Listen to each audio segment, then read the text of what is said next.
एक बार की बात है श्रोताओं, गंगाराम पटेल अपने नौकर बुलाकी नाई को साथ लेकर तीर्थ यात्रा की तैयारी कर रहा था। गंगाराम पटेल एक बहुत ही ज्ञानी और समझदार इंसान थे। बुलाकी नाई ने उनसे कहा, पटेल जी, मैं आपके साथ तीर्थ यात्रा पर चल तो चलूंगा, किंतु वहां जाने से पहले आपको मेरी एक शर्त माननी होगी। गंगाराम पटेल बुलाकी नाई से कहता है, बताओ क्या शर्त है तुम्हारी। तभी बुलाकी नाई कहता है, श्रोताओं, तीर्थ यात्रा के दौरान यदि रास्ते में मैं आपसे कोई सवाल पूछता हूँ तो आपको उसका उत्तर मुझे देना होगा, अन्यथा मैं उसी जगह से वापस आ जाऊंगा। पटेल जी ने कहा, मुझे स्वीकार है। फिर दोनों एक ही घोड़े पर सवार होकर अपनी तीर्थ यात्रा के लिए चल दिए। चलते चलते दिन ढलने लग गया था। रात की काली छाया चारों तरफ फैल चुकी थी। तब वे एक नगरी के पास पहुंचे। नगरी को देख पटेल ने कहा, बुलाकी नाई, आज की रात हम यहीं ठहरेंगे। श्रोताओं, दोनों ने अपनी सर्वसहमति से वहां ठहरने का निर्णय किया और अपना टेंट लगा लिया। टेंट लगाने के पश्चात पटेल ने बुलाकी नाई से कहा, अब तुम नगरी में जाओ और कुछ खाने पीने का सामान ले आओ। बुलाकी नाई ने सहमति में अपना सिर हिलाया और पैसे लेकर नगरी की तरफ चल दिया। जैसे ही बुलाकी नाई नगरी के मुख्य द्वार पर पहुंचा तो श्रोताओं, वो क्या देखता है, उसने एक अचंभित कर देने वाला दृश्य देखा, जो उसके भीतर अनेकों प्रकार के सवाल खड़े कर रहा था। उसने देखा, नगरी के मुख्य द्वार पर एक बकरा बंधा हुआ था और सभी आने जाने वाले उस बकरे के सिर पर 5-5 जूते मारकर आ जा रहे थे। ये दृश्य देखकर बुलाकी नाई नगरी के अंदर जाने लगा तो पहरेदारों ने उसे रोक लिया और बोले, यदि आपको नगरी के अंदर जाना है तो इस बकरे के सिर पर 5 जूते मारने होंगे। अगर आप ऐसा नहीं करते तो आपको नगरी में प्रवेश करने की अनुमति नहीं दी जाएगी। बुलाकी नाई बड़े अचंभे में था, लेकिन नगरी में प्रवेश करने के लिए उसने भी बकरे के सिर पर 5 जूते मारे और नगरी में प्रवेश कर गया। ऐसे ही वापस आते हुए भी 5 जूते मारे और सामान लेकर गंगाराम पटेल के पास आ जाता है। श्रोताओं, वापस आकर बुलाकी नाई ने तुरंत खाना बनाया और पटेल जी को खिलाकर खुद भी भोजन कर लिया। वह सारा कार्य जल्द से जल्द निपटाना चाहता था, क्योंकि उसके मन में बकरे के प्रश्न ने खलबली मचा रखी थी। उस बकरे के बारे में जान सके, जिसने उसके मन में सवालों का पहाड़ खड़ा कर दिया था।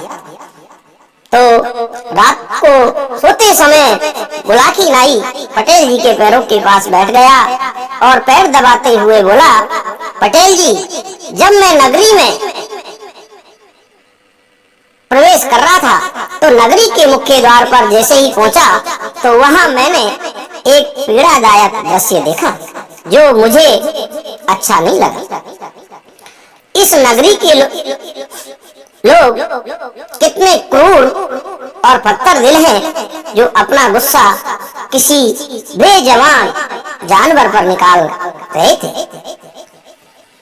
गंगाराम पटेल जी कहता है, हे बुलाकी नाई, तुमने क्या देखा, मुझे साफ साफ बताओ। तभी बुलाकी नाई कहता है, श्रोताओं, जब मैं नगरी में गया तो मैंने देखा कि मुख्य द्वार पर एक बकरा जंजीरों से बंधा हुआ था। सभी आने जाने वाले उसके सिर पर 5 जूते मार रहे थे। तो कृपा आप मुझे बताइए कि उस बकरे ने ऐसा क्या पाप कर दिया जिसकी उसे इतनी बड़ी सजा दी जा रही है। पटेल जी थोड़ा मुस्कुराए और बोले, हे बुलाकी नाई, ये नगरी कोई ऐसी वैसी नगरी नहीं, बल्कि राजा भोज की नगरी, और जिसे तुम एक बेजुबान जानवर समझ रहे हो, ये कोई मामूली बकरा नहीं था। इस बकरे ने राजा भोज के खिलाफ एक बहुत ही भयंकर षड्यंत्र रचा, जिसमें ये काफी हद तक सफल भी हो गया था।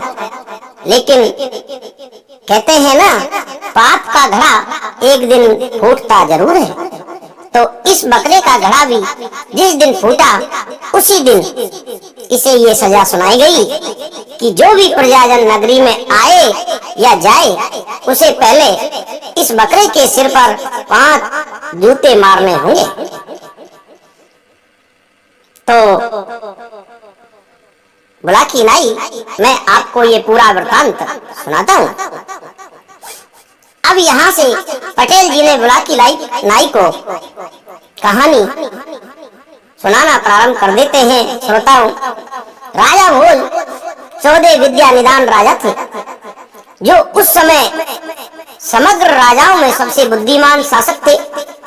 14 विद्याओं ने राजा भोज की एक अलग ही छवि पूरे संसार में बना दी थी, जिसका उन्हें हमेशा ही घमंड रहता था, क्योंकि वो समझते थे कि 14 विद्या सीखने के बाद विश्व में ऐसा कोई नहीं जो उन्हें बुद्धिमत्ता में हरा सके।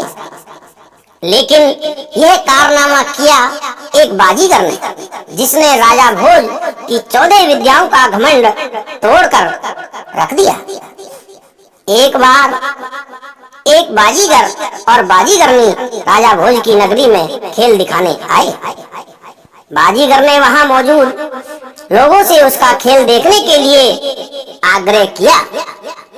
लोगों ने बाजीगर से कहा, भाई, हम तो तुम्हारा खेल देखना चाहते हैं, लेकिन हम तुम्हें उसके बदले भिक्षा में क्या दे सकते हैं? एक काम करो, तुम राजा के महल चलो। अगर राजा को तुम्हारा खेल पसंद आया तो वे तुम्हें भारी इनाम देंगे।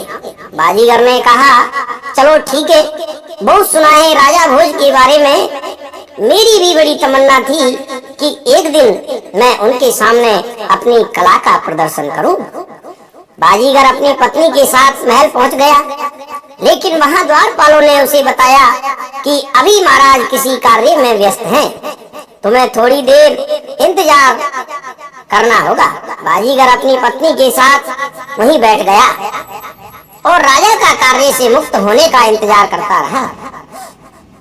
आखिरकार लंबे समय के बाद राजा बाहर आए। राजा को देखते ही बाजीगर प्रसन्नता से शीघ्र खड़ा हुआ और राजा भोज के पास जा पहुंचा और बोला, महाराज, मैं एक छोटा सा बाजीगर हूँ, गांव गांव घूमकर अपनी कला का प्रदर्शन करता हूँ।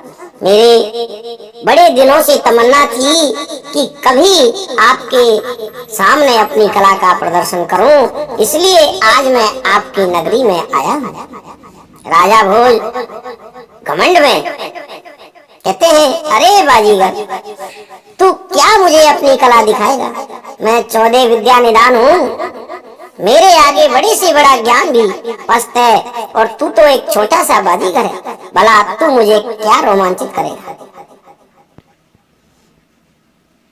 बाजीगर, महाराज, मैं एक छोटा सा बाजीगर अवश्य हूँ, किंतु मेरी कला छोटी नहीं है। मैं आपसे विनती करता हूँ, केवल एक बार मेरा खेल देख लीजिए। बाजीगर की यूं बार बार विनती करने पर राजा भोज ने हामी भर दी और बोले, चलो ठीक है, बाजीगर दिखाओ अपना खेल। मैं ना तो मेरी प्रजा ही खुश हो जाएगी। जब बाजीगर ने अपना खेल प्रारंभ किया तो वहां राजा के साथ उनकी रानियां, मंत्रीगण और समस्त प्रजा आ गई। बाजीगर ने अपने थैले से एक रस्सी निकाली और उस रस्सी को आकाश की ओर फेंका। फेंकने के साथ ही श्रोताओं, रस्सी लंबी होती चली गई और आकाश में जाकर कहीं अटक गई। वहां मौजूद सभी लोग इस छोटे से नमूने को देख हैरान हो गए। खुद राजा भी सोचने लगे कि रस्सी फेंकी तो छोटी सी थी, लेकिन ये इतनी लंबी कैसे हो गई कि आकाश में ही पहुंच गई। अब बाजीगर उस रस्सी को जोर जोर से खींचने लगा, लेकिन रस्सी इस कदर फंस गई श्रोताओं कि उसे खींच पाना बहुत मुश्किल हो रहा था। फिर बाजीगर राजा भोज से बोला, क्षमा करें महाराज, मुझे खेल थोड़ी देर के लिए अधूरा छोड़ना पड़ेगा, क्योंकि मुझे ऊपर से देवताओं का संदेश आया है कि ब्रह्मा विष्णु महेश में भयंकर युद्ध छिड़ गया है, जिसे शांत कराने के लिए मुझे वहां जाना होगा। देखिए श्रोताओं, फिर आगे क्या होता है। बाजीगर के मुख से ऐसे कथन सुनकर सारी प्रजा और खुद राजा भोज दुविधा में फंस गए। सभी मन ही मन सोचने लगे कि ऊपर देवताओं की लड़ाई हो रही है और उसे छुड़ाने के लिए उन्होंने इस बाजीगर को याद किया। राजा भोज ने हैरियत में अपना सिर हिलाया और बोले, ठीक है बाजीगर, पहले तुम देवताओं का युद्ध छुड़वा कराओ। लेकिन जाने से पहले बाजीगर ने राजा के सामने एक शर्त रखी। शर्त थी कि जब तक मैं देवताओं का युद्ध शांत कराकर नहीं आ जाता, मेरी बाजीगरनी आपके पास सुरक्षित रहेगी। इसकी जिम्मेदारी मैं आपके ऊपर छोड़कर जा रहा हूँ और वापस आते ही मैं आपसे सबसे पहले अपनी पत्नी मांगूंगा। राजा एक बार फिर सोच में पड़ गया कि ऐसी कौन सी दुविधा आने वाली है जो इस बाजीगर ने ये शर्त मेरे सामने रखी है, भला इसकी पत्नी को यहाँ से कौन ले जाएगा। राजा भोज कहते हैं, श्रोताओं ठीक है, मुझे तुम्हारी शर्त मंजूर है, जब तक तुम नहीं आते तुम्हारी पत्नी मेरे पास सुरक्षित रहेगी। जैसे ही राजा ने शर्त मंजूर की, बाजीगर ने रस्सी पर चढ़ना शुरू कर दिया। श्रोताओं, जो आकाश में जा रही थी, सभी की निगाह बाजीगर पर टिकी थी। जैसे जैसे वह चढ़ता गया, उसका आकार छोटा होता गया और एक समय ऐसा आया जब वो बादलों में अदृश्य हो गया। बाजीगर को गए हुए काफी समय हो गया था। वहां मौजूद सभी जन और राजा भोज बाजीगर के आने की प्रतीक्षा कर रहे थे, लेकिन थोड़ी देर बाद वहां मौजूद सभी लोगों ने एक ऐसा दृश्य देखा श्रोताओं, जो कल्पना के परे था और लोगों में एक रहस्यमयी सवाल बन गया था। उन्होंने देखा आकाश से बाजीगर का एक कटा हुआ पैर आकर धम से धरती पर गिरा।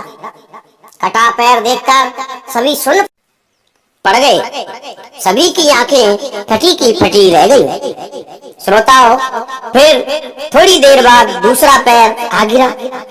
फिर बाजीगर के कटे हुए हाथ आ गिरे।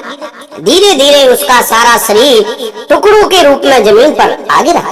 अंत में उसका मुख, जिसे देखते ही राजा भोज भी अपने सिंहासन से उठ खड़े हुए। अपने पति के शरीर के कटे अंग देखकर बाजीगरनी जोर जोर से रोने लगी।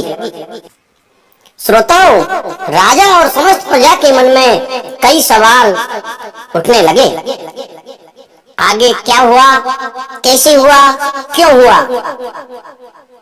देखने के लिए आप हमारे चैनल को सब्सक्राइब करें, लाइक करें और श्रोताओं, यदि आपको कहानी अच्छी लगी हो तो कमेंट बॉक्स में कमेंट लिखकर जरूर बताएं। और राजा भोज और 14 विद्याओं का, राजा भोज को घमंड का दूसरा पार्ट हम जल्द ही आपके सामने लाकर पेश करेंगे। धन्यवाद।